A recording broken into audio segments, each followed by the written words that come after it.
Alright, welcome back to the channel. Hope everybody's doing good.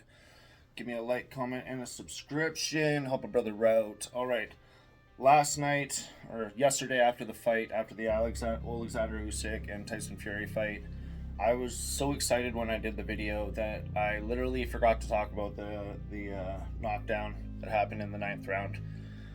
I might have touched base on it really quickly, but I wanted to do a short video here today because I wanted to ask you guys, and let me know in the comments whether or not you guys think that that should have been a stoppage in the 9th round.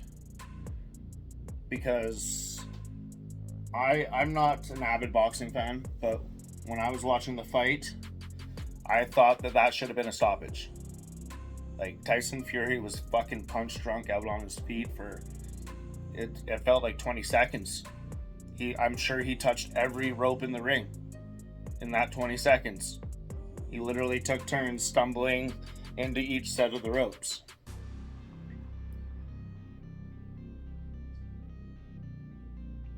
So, like, watching that fight, I thought that that should have been a stoppage.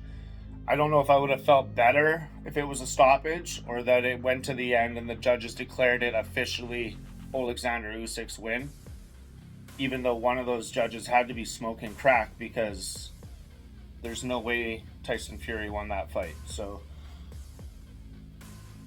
everybody I've heard analyze that fight, all the fighters and all the analysts and everyone with credentials says that if it wasn't for that 10-8 round, it would have been a draw. So super impressed with that fight. I'm just getting pulled into the boxing rabbit hole deeper and deeper as we go here. I don't know how I didn't get into boxing earlier, but I'm loving this shit. But we can't tap dance on fucking Tyson Fury's grave just yet because they got a rematch clause up in this bitch. So they'll be fighting again, and I'm happy with that. I was hoping that I'd get to watch them have a rematch, so I was stoked to hear that there's a clause in there. And I also heard, I think it was Mighty Mouse,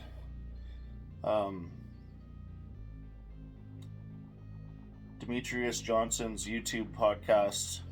And if you haven't checked that out, check it out. Subscribe to him because he's honestly a great YouTube content creator. And the production on his channel is awesome as well. So I believe that it was him who said that Oleksandr Usyk should probably consider retirement at this point. And he had a lot of good points. He's already beat Anthony Joshua. I think it was Anthony Joshua that he's supposed to fight next. Is that right? I'm not fucking that up.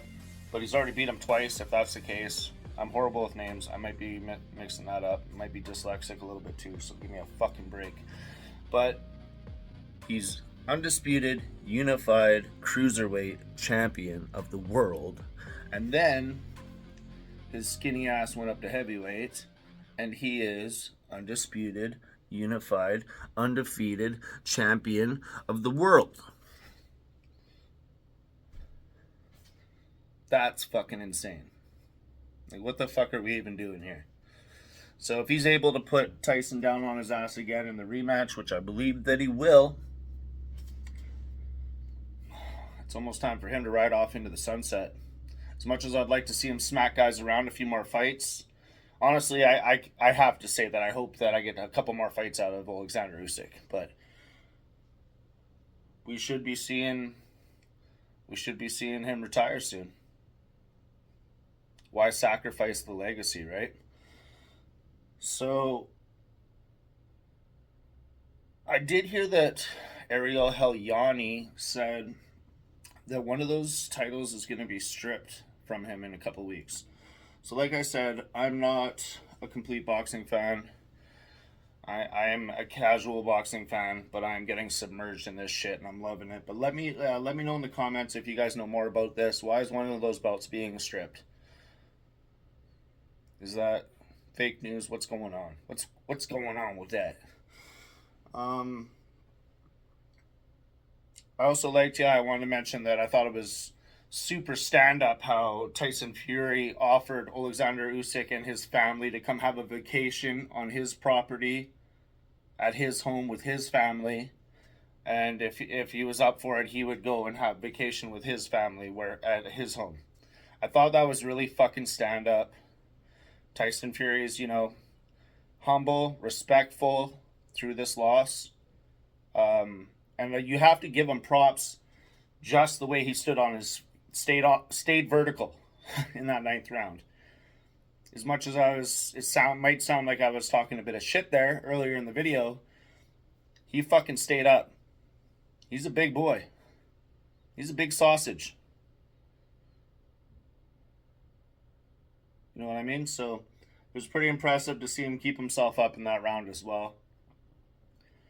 Anything could happen in the rematch, but I see Oleksandr Usyk taking that fucking W again. I really do.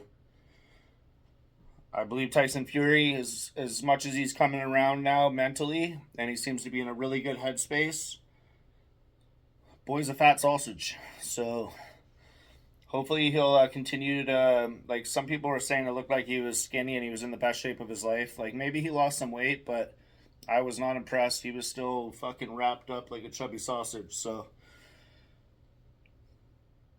yeah, I wanted to touch base on those few things because I was too fucking excited after watching the fight yesterday that I just kind of spanked out that video, and I didn't even talk about the fucking knockdown in the ninth round. Yeah, I think that should have been a stoppage. Oh, and I almost forgot. I wanted to talk about how fucking awesome it is that Oleksandr Usyk is standing up for Ukraine. He's from Ukraine. He's Ukrainian up in this bitch. So how amazing is that his country's at war and he's able to do that for his country. He's able to like that's a big victory in sports. Sports are huge. With politics of countries, it ties into all sorts of shit. So it's amazing. It's a good thing for the Ukraine. Of course, it's a drop in the bucket. I mean, they're fucking at war, so I'm not trying to make light of that. I'm not trying to do any comparisons whatsoever. I'm just saying good for him. It's good to see, some Ukrainian flags being flown around. It's good to see some positive news for that country. You know what I mean? So yeah, I just wanted to touch base on that really quick. Much love. Have a good Sunday, everybody. I'm out of here.